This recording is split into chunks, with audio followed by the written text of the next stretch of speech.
This is day 11 of me riding my bike from Missouri to Oregon. I had some coffee and oatmeal first thing this morning and then met Mike. It was good to have someone to meet and ride with because it kept me accountable.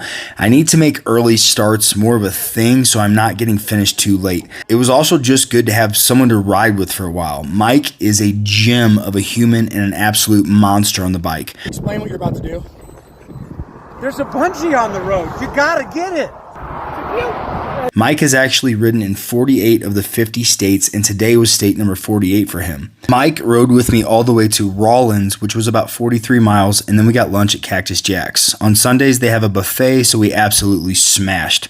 Mike, thanks again, man. Today was awesome. From there, I had about 66 miles to go to get to Jeffrey City. Eventually, the winds picked up and got pretty nasty, so it was slow moving for a while. The roads also weren't awesome,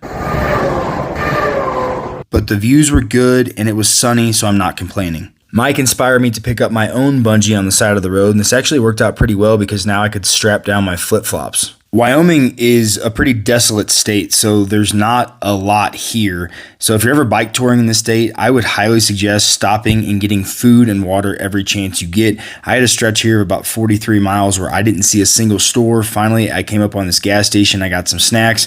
From here, it was about 23 miles to Jeffrey City. In the distance here, you'll see Split Rock, also known as Twin Peaks. This is a historical landmark and was a prominent landmark on the Oregon Trail. Some of my route today was actually on the same route as the Oregon Trail. These winds are difficult enough on a bike.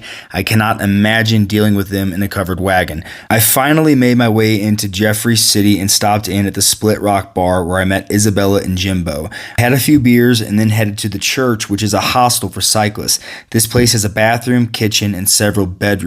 I had the place all to myself tonight, which was kind of spooky, but I'm exhausted, so whatever. After getting cleaned up, I walked back to the bar and had beers with a few of the locals, and Isabella made me an absolutely unbelievable dinner.